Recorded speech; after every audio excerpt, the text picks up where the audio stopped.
दोस्तों, मेरे YouTube channel पर मैं आपका स्वागत करता हूं। राष्ट्रपिता महात्मा गांधी जी की अमर कहानी भाग 111 खंड 4। पिछले भाग में हमने जाना कि बम्बई बंदरगाह पर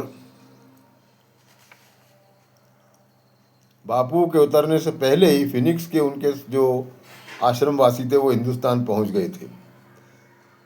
बंदरगाह पर उतरने के बाद उन्हें पता चला कि वे सब शांति निकेतन में हैं।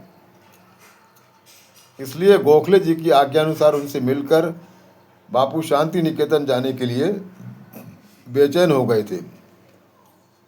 बम्बई में बापू लिखते हैं, बम्बई में मेरा सम्मान करने के लिए मिस्टर पेटिट के महल जैसे घर में एक सभा का आयोजन किया गया था।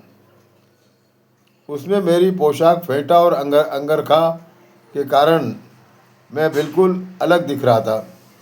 यहाँ गुजराती में जवाब देने की मेरी हिम्मत नहीं हुई। जैसे तैसे फिरोज शाह मेहता के साथ के कारण अपने आप को संभाल पाया। उसके बाद गुजराती सभा उत्तम लाल त्रिवेदी ने आयोजित की थी। यहाँ भी मुझे एक छोटा सा सत्याग्रह करना पड़ा। इस सभा में जिन्ना भी आए थे, जिन्ना गुजराती ही थे। वे सभा के अध्यक्ष थे अथवा मुख्य वक्ता, यह मुझे अब याद नहीं, पर उन्होंने अपना एक छोटा सा मधुर भाषण अंग्रेजी भाषा में दिया था। जब मेरी बारी आई तब मैंने गुजराती में भाषण देकर इस सभा में अंग्रेजी के उपयोग के बारे में नम्र विरोध व्यक्त किया। लेकिन किसी को इसका बुरा नहीं लगा, यह मैंने अनुभव किया। इस तरह बम्बई में 1-2 दिन रहकर प्राथमिक अनुभव लेकर मैं गोखले जी की आज्ञानुसार उनसे मिलने पूना के लिए गया। गोखले जी के साथ पूना में बापू लिखते हैं, मेरे बम्बई पहुंचते ही गोखले जी ने मुझे सूचित किया कि गवर्नर मुझसे मिलना चाहते हैं और पूना आने से पहले मैं उनसे मिलकर आऊं। मैं गवर्नर से मिलने गया। सामान्य बातचीत के बाद वे बोले, आपसे मुझे एक वचन चाहिए। यदि सरकार से संबंध आए ऐसा कोई भी आप कृत्य करें तो उससे पहले मुझे सूचित करें और मुझसे मिल लें, मुझसे मिल कर जाएं। ऐसी मेरी इच्छा है। मैंने जवाब दिया, वैसा वचन देना मेरे लिए आसान है, क्योंकि एक सत्याग्रही होने के नाते मेरा यह नियम है कि किसी के भी विरुद्ध कुछ करने से पहले मैं उनका दृष्टिकोण समझकर उसे मान देता हूँ, और इसी नियम का पालन मैं दक्षिण अफ्रीका में भी करता रहा हूँ। लॉर्ड विलिंगडन ने मेरा आभार माना और कहा, आपको जब भी लगे आप मुझसे मिल सकते हैं और आपको समझ में आ जाएगा कि सरकार जानबूझकर कुछ नहीं करती। मैंने कहा, इसी विश्वास पर तो मेरी नज़र है। मेरे पूना के सभी अनुभव देना संभव नहीं है। श्री गोखले जी और उनकी सोसाइटी के सभासदों ने मुझे बहुत प्रेम दिया। गोखले जी ने सभी सभासदों को पूना बुला लिया था, इसलिए सबसे खूब चर्चा हुई।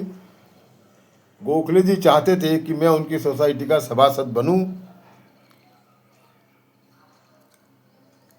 पर उनके सभासदों को मेरी पद्धति और सोसाइटी की पद्धति अलग होने के कारण इसमें शंका थी। गोखले जी ने कहा, अभी उनको आपके स्वभाव की जानकारी नहीं है। आप किस तरह से सभी के विचारों का आदर करके सबको संभाल कर मिलजुल कर काम कर सकते हैं, यह उन्हें मालूम नहीं है। मुझे विश्वास है कि वे आपको स्वीकार करेंगे, लेकिन फिर भी आप यह न समझें कि उनके मन में आपके प्रति प्रेम और आदर नहीं है। आप सोसाइटी के सभासद बने अथवा नहीं, पर मैं आपको सभासद ही मानता हूँ।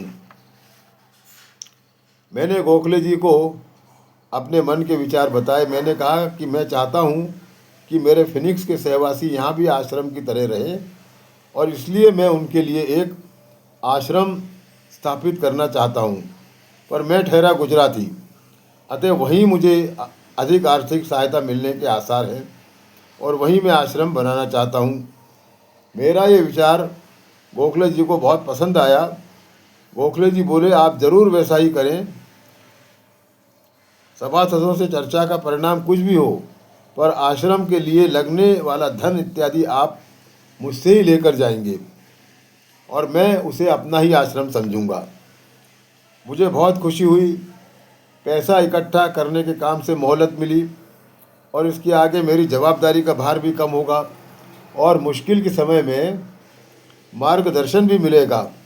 गोखले जी ने स्वर्गीय डॉक्टर देव को बुलाकर कहा कि हमारे हिसाब में गांधी जी का भी खाता खोलिए और इन्हें आश्रम और सार्वजनिक कार्यों के लिए जितना भी धन लगे वो इनको दे दिया जाए। अब मैं पूना से शांति निकेतन जाने की तैयारी में लग गया, लेकिन उसके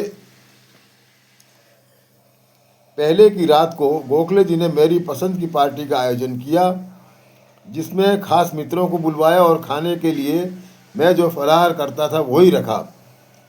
पार्टी की जगह गोखले जी के रहने की जगह से ज़्यादा दूर नहीं थी, लेकिन उनकी तबीयत खराब होने के नाते वहाँ तक भी आने की उनकी परिस्थिति नहीं थी।